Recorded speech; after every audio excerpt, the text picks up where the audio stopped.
लगभग 70 से 80% मुस्लिम मतदाताओं ने एक तरफा वोटिंग की है। तो आप समझ सकते हैं कि जेडीयू के ऊपर भी पूरा यकीन, पूरा भरोसा मुस्लिमों को रहा है। लेकिन अब तस्वीर कुछ बदलती हुई नजर आ रही है, क्योंकि बीजेपी के साथ केंद्रीय मंत्री ललन सिंह ने भरे मंच से ये कहा था कि नीतीश कुमार अल्पसंख्यकों के लिए काम करते हैं, लेकिन नीतीश कुमार को इन्हीं अल्पसंख्यकों का वोट नहीं मिलता है। तब नीतीश कुमार पहुंचती हैं, बहिष्कार करते हुए नजर आते हैं, सवाल खड़े करते हुए नजर आते हैं, ये तक कहते हुए नजर आते हैं कि सिर्फ इफ्तार पार्टी में जाना या शामिल हो जाना पर मुस्लिमों के लिए खड़े होना नहीं है। जो बड़े मुद्दे हैं, चाहे वक्फ बोर्ड की बात करें और तमाम मुद्दों की बात करें, उन पे भी आपको खड़ा होना। नीतीश कुमार नहीं चाहते हैं कि चुनाव से पहले किसी भी वर्ग का साथ छूटे। अब नीतीश कुमार इस राह पे हैं, तभी उन्होंने इफ्तार पार्टी का आयोजन किया। लेकिन देखिए, मुस्लिम चाहे चिराग पासवान की बात की जाए या जेडीयू की बात की जाए, दोनों तरफ से जिस तरह खामोशी पसरी हुई है, उसको लेकर तमाम तरह के सवाल अब खड़े हो रहे हैं। क्योंकि आप देख रहे हैं कि पटना के अंदर बहुत सारे मुस्लिम आज प्रदर्शन भी। तो क्या नायडू, नीतीश और चिराग छोड़ देंगे मोदी का साथ? क्या बिहार चुनाव से पहले गिर जाएगी मोदी सरकार? क्या मुस्लिमों के बहिष्कार से चिराग, नायडू और नीतीश परेशान हो गए हैं? क्या होगा अगला कदम? दर्शकों, जहां एक तरफ बिहार में विधानसभा चुनाव नजदीक है, तो वहीं कुछ मुस्लिम संगठनों ने नीतीश, नायडू और चिराग पासवान का खुले तौर पर विरोध किया है। इफ्तार पार्टी, ईद मिलन समारोह जैसे कार्यक्रमों का कहीं न कहीं बहिष्कार कर दिया है।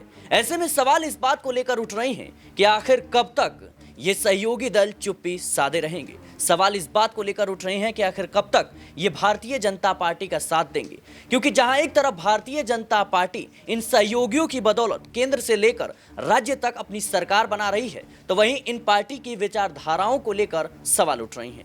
क्योंकि जहां एक तरफ भारतीय जनता पार्टी पर ये आरोप लगते हैं कि ये हिंदुओं की हितैषी पार्टी है, और विपक्ष लगातार इन पर इस बात को लेकर हमलावर रहता है कि ये कहीं ना कहीं मुस्लिमों को तंग करने का काम करती है, तो वहीं दूसरी तरफ नीतीश कुमार, जो सुशासन बाबू के नाम से जाने जाते हैं, चिराग पासवान जैसे नेताओं को ये कहा जाता है कि कहीं ना कहीं ये सेकुलर नेता हैं और इन तमाम चाहे वो दलित हो, अल्पसंख्यक हो, मुस्लिम हो, सभी को साथ लेकर चलते हैं। लेकिन बीते कुछ वक्त से इन नेताओं की आइडियोलॉजी पर सवाल उठ रहे हैं कि आखिर ये क्यों भारतीय जनता पार्टी के कुछ ऐसे फैसलों का साथ दे रहे हैं जो कहीं ना कहीं मुस्लिमों को बेचैन कर रही है, मुस्लिम विरोधी फैसले हैं।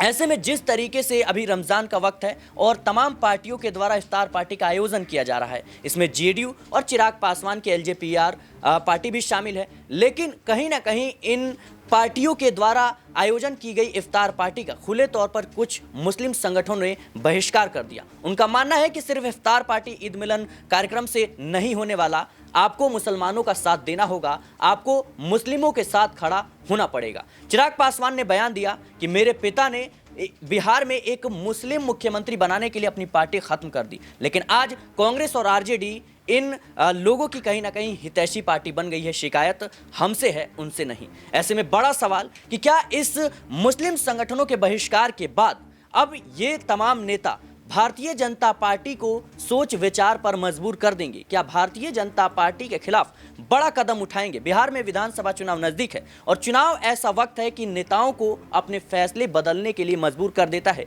पार्टी दल बदल, गठबंधन तोड़ने और बनाने के लिए मजबूर कर देता है। न्यूज़रूम में तमाम सहयोगी हैं, उनसे जानने और समझने के प्रयास करेंगे कि आखिर मोदी सरकार का भविष्य क्या है। क्या पूरे 5 साल तक ये सरकार चल पाएगी या फिर नहीं? मेरे साथ अमन सर मौजूद हैं। सर, जिस तरीके से बिहार विधानसभा चुनाव नजदीक है, लेकिन अभी वक्फ संशोधन बिल और तमाम मांगों को लेकर के मुस्लिम संगठनों के द्वारा प्रदर्शन किया जा रहा है।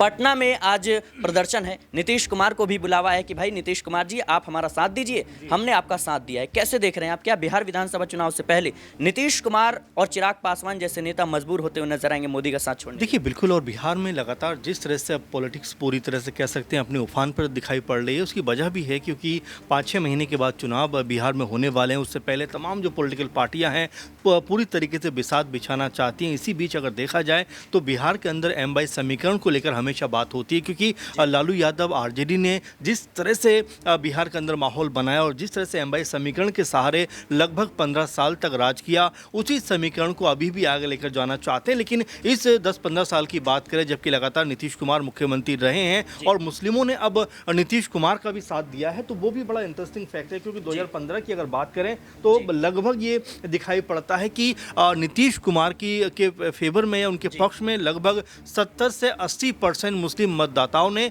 एक तरफा वोटिंग की है। तो आप समझ सकते हैं कि जेडीयू के ऊपर भी पूरा यकीन, पूरा भरोसा मुस्लिमों को रहा है। लेकिन अब तस्वीर कुछ बदलती हुई नजर आ रही है, क्योंकि बीजेपी के साथ हैं। दूसरा, ललन सिंह जो जेडीयू के बड़े नेता भी हैं, केंद्र में मंत्री भी हैं, वो ये बात कहते हुए नजर आते हैं कि भाई मुस्लिमों के लिए भले ही जेडीयू कुछ भी कर दें, नीतीश कुमार कुछ भी कर दें, लेकिन ये लोग जेडीयू को वोट नहीं देते। उसके बाद पार्टी के नेताओं का अलग अलग बयान निकलकर सामने आता है। तो आप समझ सकते हैं कि स्थिति लगातार कह सकते हैं कि बिगड़ती हुई पॉलिटिकल तौर पर जेडीयू के लिए नजर आ रही है। क्योंकि जो इफ्तार पार्टी का जिक्र आप कर रहे थे, उसमें जो बड़े संगठन हैं, बड़े कई लोग हैं, वो नामचीन हस्तियां उनके कार्यक्रम में नहीं पहुंचती हैं, बहिष्कार करते हुए नजर आते हैं, सवाल खड़े करते हुए नजर आते हैं, ये तक कहते हुए नजर आते हैं कि सिर्फ इफ्तार पार्टी में जाना या शामिल हो जाना भर मुस्लिमों के लिए खड़े होना नहीं है। जो बड़े मुद्दे हैं, चाहे वक्फ बोर्ड की बात करें और तमाम मुद्दों की बात करें, उन पे भी आपको खड़ा होना पड़ेगा, स्टैंड लेना पड़ेगा। लेकिन अभी तक चाहे चिराग पासवान की बात की जाए या जेडीयू की बात की जाए,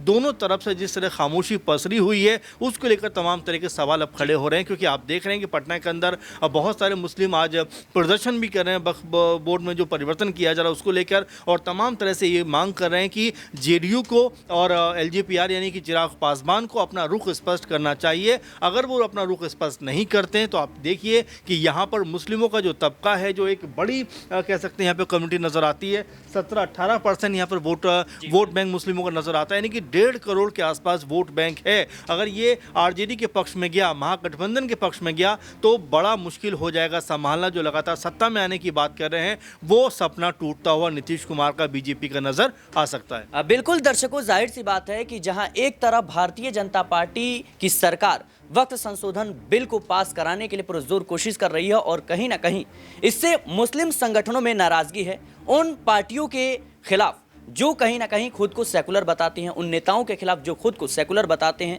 उन नेताओं के खिलाफ जिनको मुस्लिमों ने बड़े कह सकते हैं लंबे वक्त से समर्थन दिया है। लेकिन वक्त संशोधन विधेयक को लेकर मुस्लिम जो संगठन है, उन्होंने साफ तौर पर यह ऐलान कर दिया है कि अब नीतीश कुमार, चंद्रबाबू नायडू और चिराग पासवान को फैसला लेना ही पड़ेगा कि आखिर वो किसके साथ है। क्योंकि जहां देखा जाए तो चिराग पासवान इस बात को कह रहे हैं कि हमारी वजह से ये जो पूरा संशोधन है वक्फ बिल का, ये जेपीसी में गया, हमारी वजह से चर्चा में आया। लेकिन कहीं ना कहीं आज हमारे ही विरोध में ये तमाम जो संगठन है वो उतर आए हैं। दूसरी तरफ नीतीश कुमार, जहां उनकी पार्टी के नेता ललन सिंह संसद में खुले तौर पर वक्फ संशोधन बिल का समर्थन कर देते हैं, तो वहीं दूसरी तरफ नीतीश कुमार ये ऐलान करते हैं कि वक्फ की प्रॉपर्टीज पर मस्जिद और मदरसों का निर्माण करवाया जाएगा। दूसरी तरफ नीतीश कुमार का हालिया फैसला इस बात के संकेत दे रहा है कि नीतीश कुमार के मन में बहुत कुछ चल रहा है। उन्होंने सरकारी कर्मचारियों के लिए उर्दू अनिवार्य कर दिया, लेकिन मुस्लिम संगठनों का यह आरोप है कि सिर्फ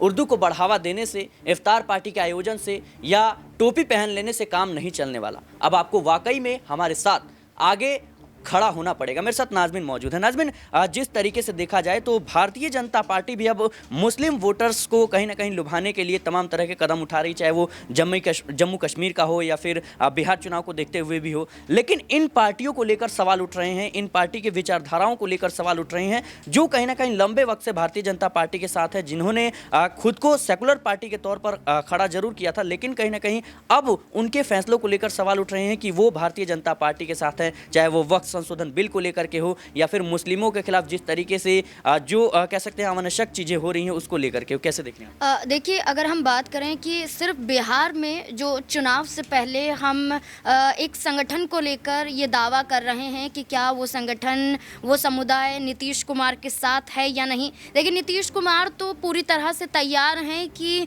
हर वर्ग का वोट उन्हें मिले, हर समुदाय का वोट उन्हें मिले, चाहे जब अल्पसंख्यक के मुद्दे को लेकर उनके ही सांसद और केंद्रीय मंत्री ललन सिंह ने भरे मंच से ये कहा था कि नीतीश कुमार अल्पसंख्यकों के लिए काम करते हैं, लेकिन नीतीश कुमार को इन्हीं अल्पसंख्यकों का वोट नहीं मिलता है। तब नीतीश कुमार की पार्टी दो फाड़ होती हुई नजर आई थी इस बयान को लेकर, और ये कहा गया था कि ललन सिंह को माफ़ी मांगनी चाहिए क्योंकि उन्होंने नीतीश कुमार की छवि को खराब करने की कोशिश की है। इसके बाद जब संसद के अंदर भारतीय जनता पार्टी के समर्थन में ललन सिंह ये कहते हैं कि वक्फ संशोधन विधेयक से मुसलमानों का हित ही होगा, इसे मुसलमान विरोधी बिल ना माना जाए बल्कि आपके ही हित के लिए बीजेपी इस बिल को लाने का काम करें, तो वहीं नीतीश कुमार इससे उलट जाकर इनकी ज़मीनों पर मदरसे और मस्जिदों के निर्माण की बात करते हैं।